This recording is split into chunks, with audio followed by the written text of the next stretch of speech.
Funding your education. There are many ways that you can fund your education. We have that way through grants, campus-based aid, scholarships, work study, and direct Stafford loans. Loan basics pretty much is stating that financial aid administrators have the authority to deny or reduce direct loans on a case-by-case basis. Direct Stafford loans. The eligibility requirements. You must be a U.S. citizen or eligible non-citizen, have a valid Social Security number, maintain satisfactory academic progress, which means having a 67% completion rate, above a 2.0 GPA, 45 units attempted for certificate, 90 units attempted for an associate's degree, meaning it going over too many units for your certificate or associates. Enrolled in an eligible degree or certificate program, enrolled in at least half time, which is 6 units or more, and not have any defaulted or discharged student loans. The subsidized Stafford loan. It is a need-based loan. Loan interest begins upon leaving school as of July 1st, 2024 through June 30th, 2025. The current interest rate is 6.533%. The federal government does pay the interest while students are in school at least half time or during deferments, and repayment is not required while in school. The unsubsidized Stafford loan, it is a not need-based. The loan interest begins occurring at disbursement. Again, as of July 1st, 2024 through June 30th, 2025, the current interest rate is 6.533%. You may pay interest as you go. If you don't, the interest will be capitalized. Unpaid interest is added to the principal, increases total debt and monthly payment. And we also have Parent Plus loans. That is need-based.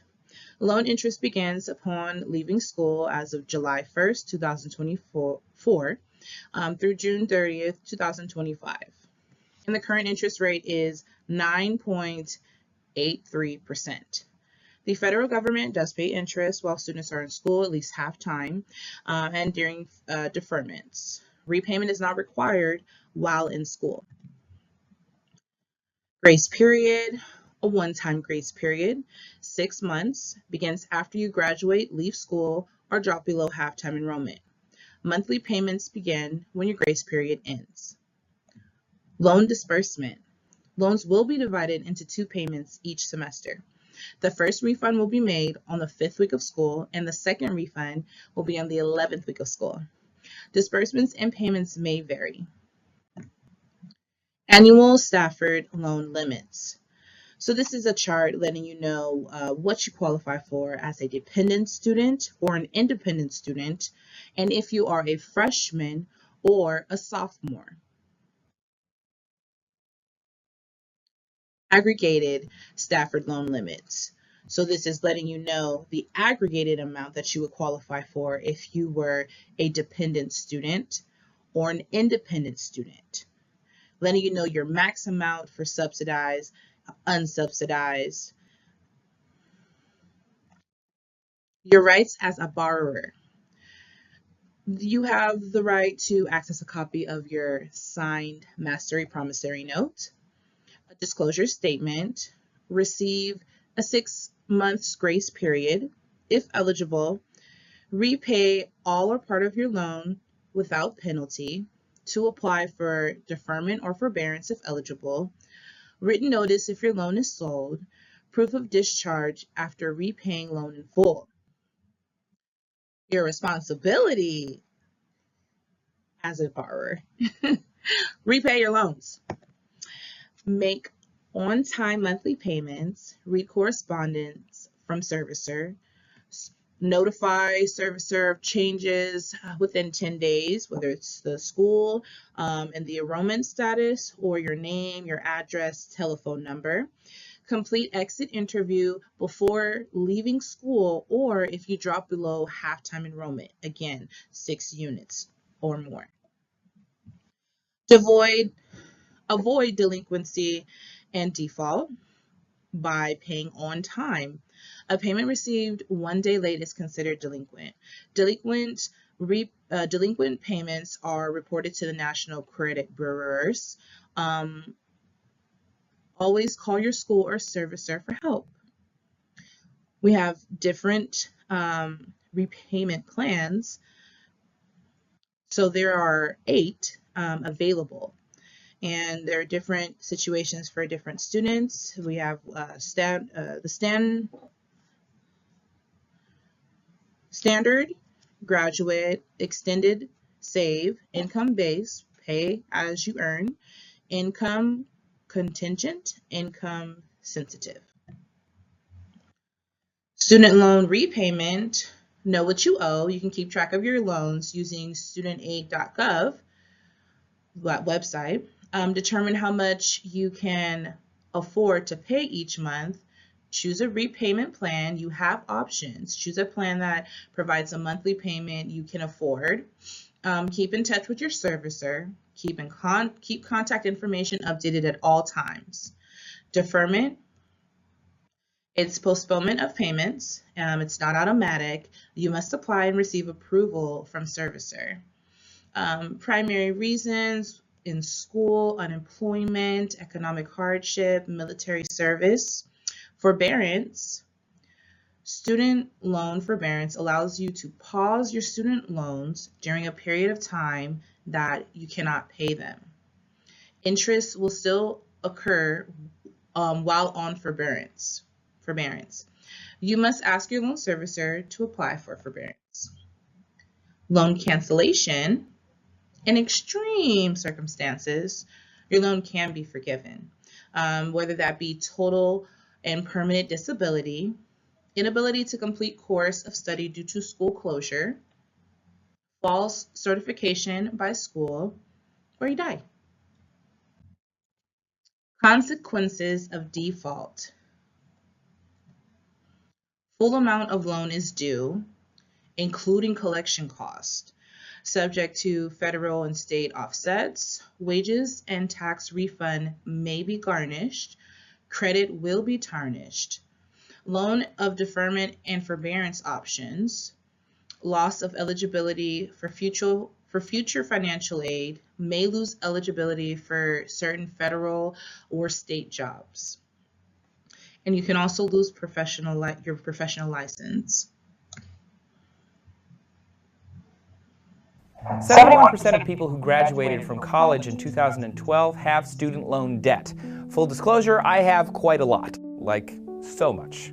The average graduate borrowed around $29,000. The total number of student loans owed in the U.S. today has surpassed $1 trillion, with numbers rising every year. It's reasonable to expect that some, if not many, of those borrowers will have to default on their debt at some point. So, what will that look like? How bad is defaulting on your student loans? It's pretty bad. Most students use federal loans to pay for their education, and the federal government has many ways to get back its money. The Treasury Offset Program allows the U.S. Department of the Treasury to take your tax refund and give it directly to the Department of Education to pay down your debt. They're also legally allowed to garnish up to 15% of your wages, which means taking money directly out of your paycheck. Some states also allow private loan companies to seize your state tax refund in the same way. And if for some reason the federal government or a private company doesn't think that any of these previous methods are quick enough, they can sue you for the full amount at any time. So even if you default, the government and these private companies are still going to get their money. And that's just the beginning. Defaulting on any loan will have a negative effect on your credit score, which would make it harder for you to take out money in the future, or to buy a house or a car, or even start a business. It may even affect your chances of landing a job or an apartment. And there is no safety valve that can get you out of student loan debt. Bankruptcy cannot help you. Even after you've liquidated all of your assets to resolve your other debts, you still have to pay your student loans.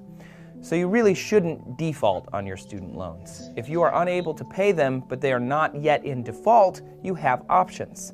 There are scenarios in which you can qualify for loan modification, deferment, or forgiveness. It's always good to contact your lender before defaulting on a loan, since working with you to get their money back is in their best interest and yours. With all of that said, if you have to borrow money for school, federal student loans are the best option as far as affordability and credibility are concerned. Just make sure to work with them so that you don't have to default.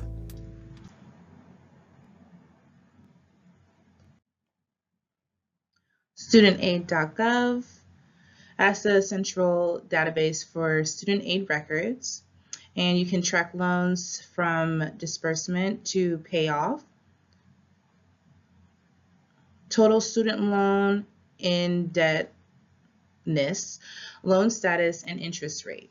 So that website is www.studentaid.gov.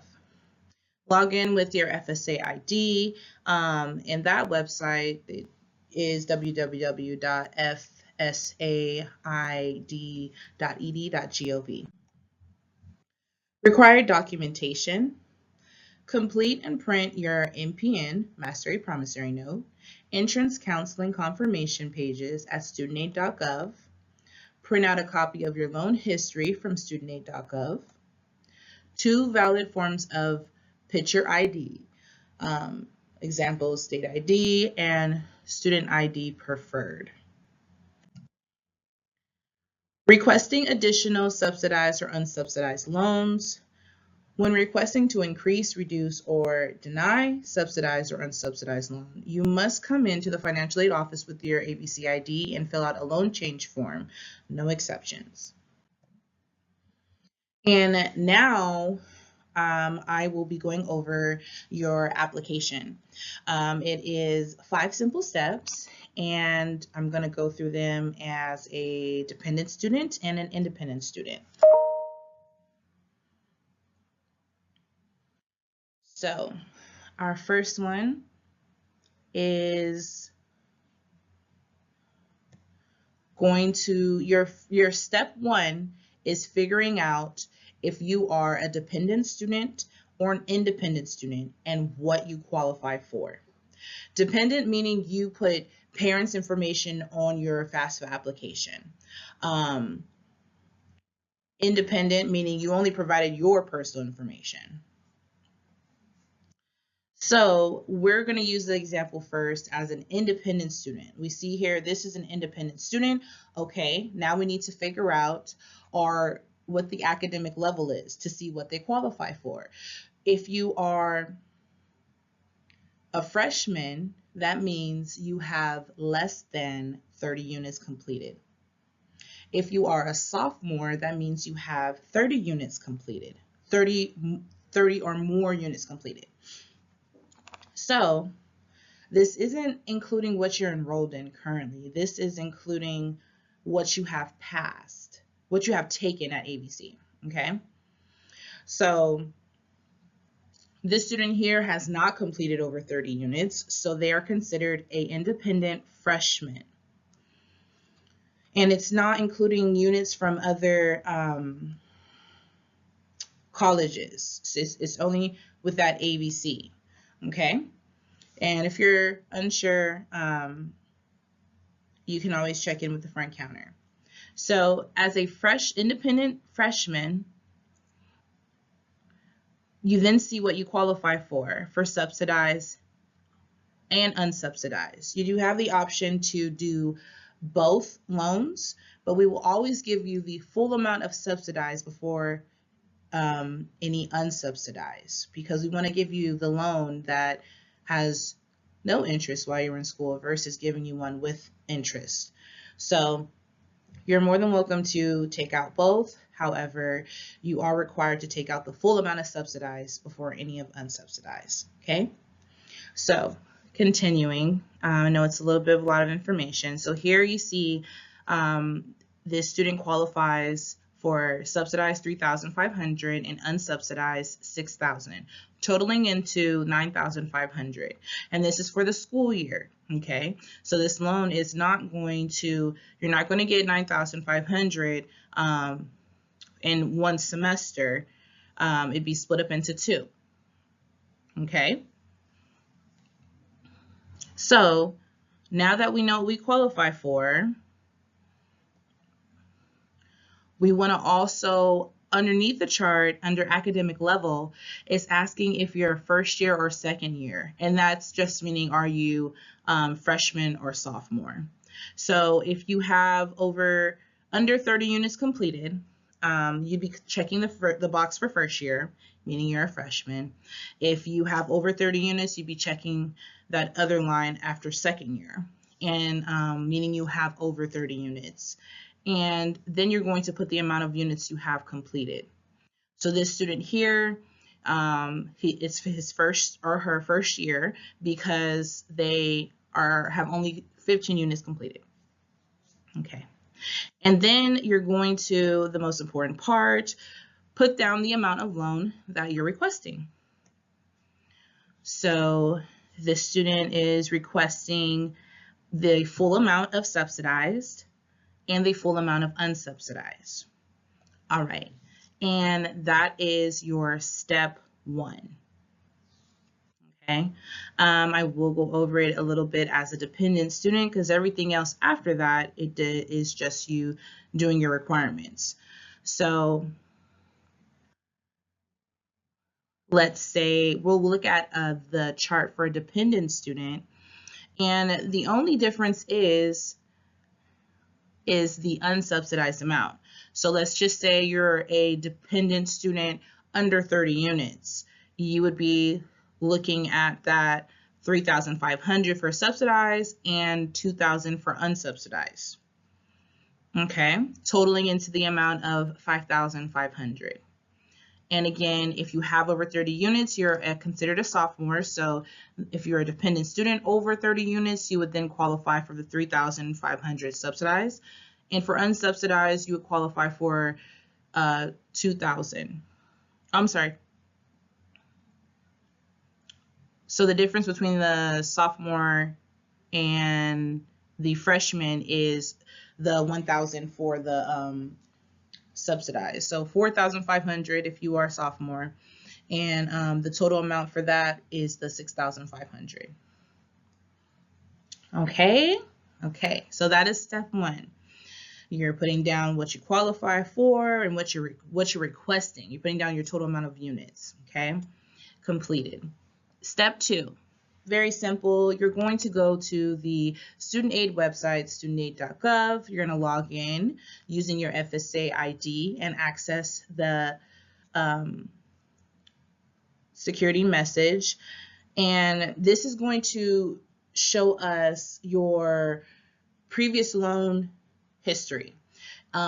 This chart that you see here, you're going to be filling it out. So if a student has ever had any prior student loans, you'd be listing them under total previous loan debt, and then you'd be putting in what you're requesting, which we did on step 1. We're going to jot that in the box next, and then putting our total combining your previous with what you're currently asking for. Okay? So this student went to studentaid.gov and they see that they do not have any previous loan history. So what you do, you still have to print out that proof because anybody could say that they don't have any loan history. So you need proof. You'll go to that website, print out your previous history, even if it's 0, and you'll be turning that in attached to this application. So this student doesn't have any previous, but they're still printing out that form saying I don't have any prior student loans. And then they're going to put in the amount that they're requesting, which we already know from step 1 is the 3,500 and the 6,000, totaling into the 9,500 combining. Okay, so we have step 1 done, we have step 2 done, and we've printed out our attachment showing our loan history. Step 3, you'll be doing your loan entrance counseling. So you're going to go to that same website, studentaid.gov, and you're going to be doing the entrance counseling, reading the information, answering the questions, and printing out the confirmation that you have completed it. Okay? They will say that they notify the college but you still need to print out that confirmation that you have completed the entrance counseling, okay? And you'll be attaching it to the back of the application as well as the loan history from step 2. Step 4, you're also going to continue on that same website, studentaid.gov, and you're going to do your mastery promissory note, which is basically a contract between you and your servicer, letting them know that you will eventually pay back your student loans.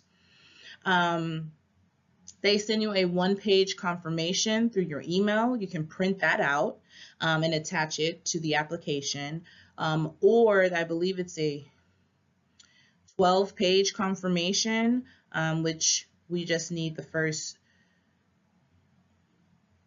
3 to 4 pages, but my suggestion is to just go ahead to turn in that 1-page confirmation through email. And step 5, your final step is to bring 2 forms of ID to the front counter. So you will not be making the copies. The technician at the front counter will be making the copies, okay? So bring your 2 forms of ID, and they'll make the copy, give you back your originals, and attaching that as your final step for your loan application to turn in, okay? So we know our 5 steps. We have put down what we're requesting, and step 2, we're going to turn in our entrance, our NSLDS, our previous loan history. Then we're going to do our entrance counseling and printing out the confirmation. Then we're going to do the mastery promissory note, print out that confirmation, and bring 2 forms of ID, which the techs at the front counter will be making the copies to attach to the application. Okay, and that is the end of the presentation. I hope you learned everything that you need. You will have a great semester.